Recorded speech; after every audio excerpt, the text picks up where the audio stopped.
I'm here with Thomas Tighe, President and CEO of Direct Relief. Thomas, you and I had the opportunity to connect almost a year ago during the initial days of the invasion in Ukraine. Walk me through your team's initial response and how relief and recovery efforts have changed over the year at Direct Relief. Well, thanks, Kevin. Yeah, it's hard to imagine or think it's been a year since we've talked. I think it's almost a year, and I think it started off from a cold start to a very large, kind of high tempo, high volume operation, and 11 months in, that's still what remains. I think just the circumstances in Ukraine, where it's lost a lot of its people, who fled the country or relocated within the country. It wasn't a perfect healthcare system before the war. Direct Relief had been working for about 8 years prior, so we did have an entree point and understood how it worked. But like many natural disasters, the war caused an immediate spike in need for health services and an immediate diminution in the health services available, because there's been targeting of hospitals and other healthcare, just the dynamics of war. So it's compared to other things that Direct Relief has done, it's hard to compare it. This is a whole level of magnitude higher. So a year in, Direct Relief's assistance has, by every way measurable, has been the most the organization has done in 75 years. It's about 1,250 tons of material, a delivery every other day for the past 350 or so days. $750 million on a wholesale basis just of the material aid, 200 million defined daily doses of medication therapy, plus just substantial quantities of supplies, from body bags and battlefield tourniquets to prenatal vitamins, and kind of the full range of activities. So, right now, I think we're still doing whatever we can to address the needs when there's an opportunity to do that, in much tighter relations with the Ministry of Health of Ukraine. It is a national health system that's government run. So among other things, Direct Relief has taken over the financing of the in-country distribution for the ministry, because, they're out of money. I think they're putting all of their resources into defending themselves. So I think it's still crisis level, even though it's now normalized after 11 months. I think it's a very dire situation, and very difficult to predict how it's going to go. So we're doing the things that Direct Relief that we know are always going to be important. I'm not a military analyst, so I don't know how the war is going to shake out, but it is easy to predict that these children that I've seen in both Kyiv and Lviv who've been injured are going to need lifetime care. So that's easily predictable. So I think that's why, among other things, we're putting resources behind the rehabilitative services as a bucket of activity, with money that comes in and the material. That's mainly a financial support area, but just doing a lot of work across the spectrum and trying to lean in where the private philanthropic resources can really make a difference as the war continues to unfold. Absolutely. One of the things that I was told years ago was that nonprofits are the safety nets of society, and that's something that really has stuck with me and resonated with me. And you see that in times of crisis, where you have safety nets just like Direct Relief, that if they weren't there, just imagine the situation. So as you're sharing those numbers, I'm just kind of shocked. It's a lot being thrown at me, right? And just thinking about, again, what it would be like if you all weren't there. And, sounds like it's a giant operation. So I'm curious as to, you shared that, hey, this is kind of maybe the biggest thing that we've been involved with in 75 years. Can you walk me through that? Can you compare maybe some of the previous large scale events that you and your team have responded to, and how you're tracking and responding to emerging need?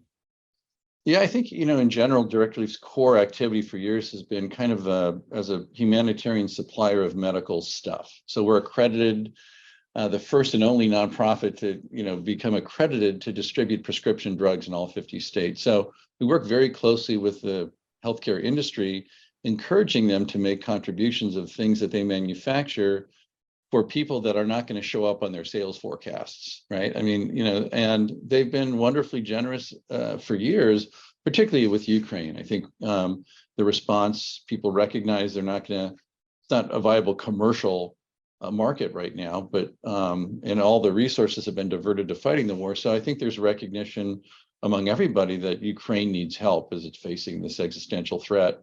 So that's why the numbers that I mentioned, have been so large. It's because the people who manufacture these materials that are needed have stepped up. So Sure. logistically, we have an accredited distribution center here in California. We've also got one in the Netherlands that we have had for several years, not really, to aggregate contributions from Europe. We thought for export to Latin America, Africa, and Asia, but as it's turned out, it's been very handy to have that capability in Europe for Europe, I think is Ukraine. So things in Western Europe are working well. The logistics are smooth. The transportation and communications are good. So we've been able to mobilize about half of everything we've done from Europe with good controls and under EU laws, and then import them through Poland into Lviv and then distribution in country. So I think logistically it's working, shockingly well, given that it's a war, and the fact that we're providing, sometimes advanced therapies that have to be sent cold chain. But we have location trackers in the boxes with temperature gauges. So that has been, working well. I just it's kind of shocking that it is, and awful that it's needed. But I think for the near term, it's not getting better. I mean, it's a long, hard slog right now. And I think the positioning for what the springtime offensive or not might mean, I think it's got everyone on edge. I've been in Poland 7 times, Ukraine twice. I'm going again next month, and doing whatever we can just to say, we're trying to play a supportive role and a complementary role in sync with the government whose country it is and is running a health system. So I think it's trying to make sure that we're playing a role that's complementary and not intrusive, but is also safe and secure for everyone involved. And it just remains very dynamic and awfully tragic. I think just being there and seeing, what happens when you target civilian hospitals, maternity hospitals, the effects of those are going to be lifelong for the people who survive. So I think that's one of the things Direct Relief is leaning into. Rehabilitative services is one. Just strengthening the primary care network is the second one, because it's so dynamic as people are moving around. It's not unlike what we see in any emergency, that as people flee, the services where they flee to are not ready for them. So I think there's kind of an adjustment period. And then this looming issue of mental health that everyone mentions, but it's really hard to figure out what to do now. So I think we have, allocated about $15 million for each of those priority areas. But rehab services, I think, has probably got the most focused attention and tracking now, that we're working closely with the Unbroken and the National Rehab Hospital in Lviv. And then for the primary care, maintaining the flow of needed essentials, but also helping them buy vehicles for doing either patient transport or personnel transport to get the staff to where the people are, where the people to where the services are. I think that's unfolding. But yeah, it still remains high tempo, high volume, crisis level, and really uncertain about how it's going to. I mean, no one knows what the future holds, except the people who have been seriously injured. It's a safe bet that they will need help for a long time. So that's what we're trying to focus on and lean into with whatever resources we have available to us. Thanks for providing that insight. I mean, I think that what I'm hearing there too is that you've had good sustained support through your partners, and it sounds like that you had continued support through the philanthropic community. One of the things that we find is that when there's a time of crisis or that there's a current event, is you see an outpouring of support initially. Can you walk me through maybe the importance of, following the investment that you've given, and how that's making the world a better place, or the cause that you're supporting a better place, and the importance of that long-term support for the individual donor? Yeah, I think you said it right. I mean, I think as a species, our attention span is shrinking rapidly, just in general. But I think these events don't, stop when we get tired of listening to them or learning about them.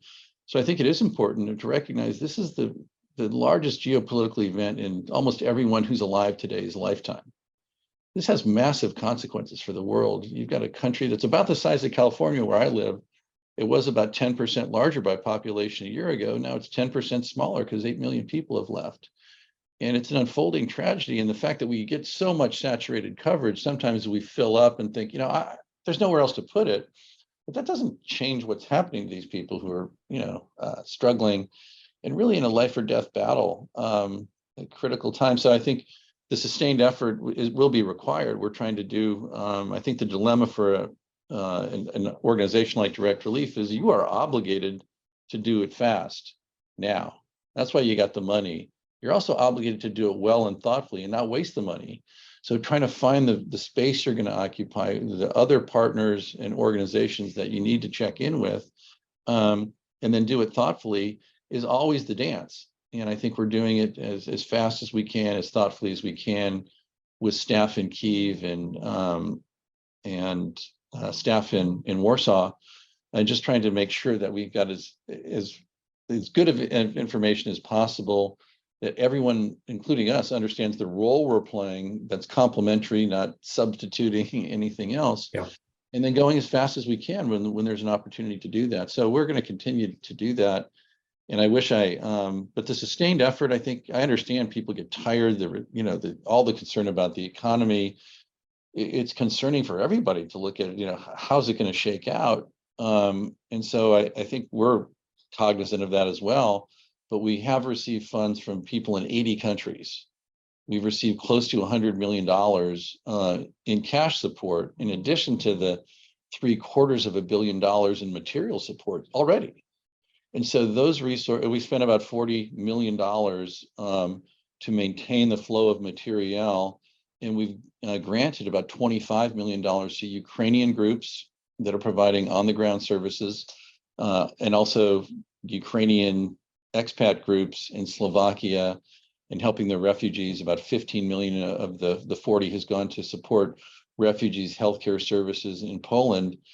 And those are huge numbers for Direct Relief, but we're trying to do as much as we can, as fast as we can, with the condition that it can't just be cowboy. It's got to be careful, controlled. And the people who were nice enough to share their money with Direct Relief are owed that.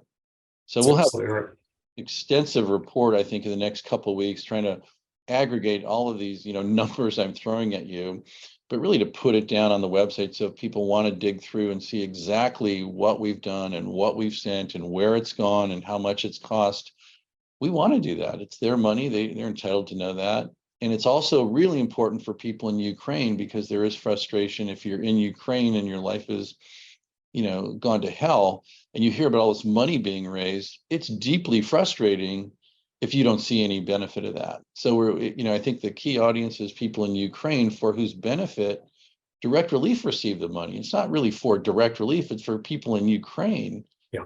And we just happen to receive it, and we get that. And so we're trying to kind of stand in solidarity with both the supportive public and people in Ukraine whose benefit was ultimately the intent of the gift. And we're doing the best we can, but I think ultimately the public's the judge, and so are groups like Charity Navigator, because if we screw it up, you'll tag us, and rightfully so. That's exactly what I was going to say, is that you've had a commitment to accountability and transparency and good financial health. And so, clearly effectively sorting those donations and putting them to good use, and obviously doing a world of good in Ukraine. So I know that there will be thousands of donors that will watch this. The previous video that we worked on together was one of our most popular videos of all time. So I'm sure that there will be a lot of Direct Relief supporters that will love the opportunity to hear from you as to how you're putting their money to good use. So Thomas, really appreciate your time and providing that insight into the work that you all are doing, and thank you for it. Oh, well, right back at you, Kevin. We really appreciate it. And Charity Navigator has always been kind of that consumer friendly. I tell people, look, I'm biased. Go look at Charity Navigator. There's a lot of great causes that do a lot of things, and we're focused on what we do. But I really appreciate that unbiased third party service calls it like it should, and that's an important role. And we're certainly avid readers of it to make sure we're staying abreast of all that we should. And I appreciate that very much. Fantastic. Well, thanks so much, Tom. All right. Thanks, Kevin. Bye-bye.